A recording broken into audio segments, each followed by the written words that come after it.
নেতাজী প্ৰণামো তোমাক। হে নেতাজী, তুমি আকৌ ঘূৰি আহা আমাৰ মাজত। বৰ অসহায় শূন্য লাগে এই জন্মদিন পালনত। যেতিয়া দেখোঁ প্ৰতিবাদী মৰি সত্যক কৰে লালন, যেতিয়া চাওঁ বিচাৰৰ বাণী কান্দি উঠে মোৰ মনৰ কোঠা শুনি। মৌলিক অধিকাৰৰ কি অৰ্থ? স্বাধীনতা পালোঁ আমি, কিন্তু স্বাধীন ক'ত? নেজানো ইয়াক বাচি থকা কয় নে মৃত। তথাপিও জীয়াই আছোঁ এক নতুন সন্ধানত।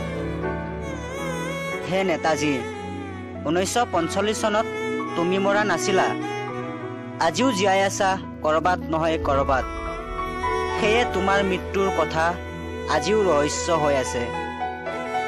হে নেতাজী, তুমি আজিও জীয়াই আছা আমাৰ মাজত। তোমাৰ বাণীবোৰে আজিও আমাক নতুন দিগন্ত দিয়ে। তোমৰা আমাকে ৰক্ত দাও, আমি তোমাদেৰ স্বাধীনতা দেব।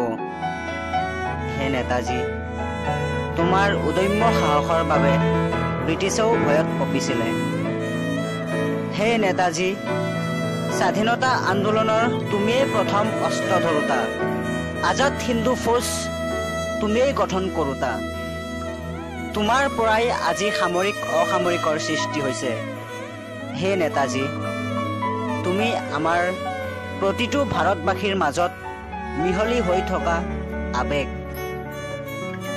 যেনেকৈ গান্ধীজী আমাৰ জাতিৰ পিতা, ঠিক তেনেকৈ তুমিও আমাৰ জাতিৰ নেতা।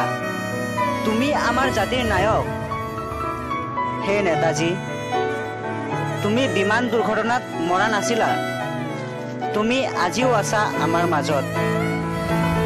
যিমান দিনলৈ এই পৃথিৱী থাকিব, সিমান দিনলৈ তুমিও থাকিবা আমাৰ মাজত চিৰযুগমীয়া হৈ। জগতত সকলোবোৰ ভাঙি যাব পাৰে, কিন্তু তোমাৰ আদৰ্শ, তোমাৰ মহানৱতাৰ বাণী কেতিয়াও নেভাঙে। বোৱতী নদীৰ দৰে চিৰদিন বৈ যাব কল কলকৈ। ধন্যবাদ।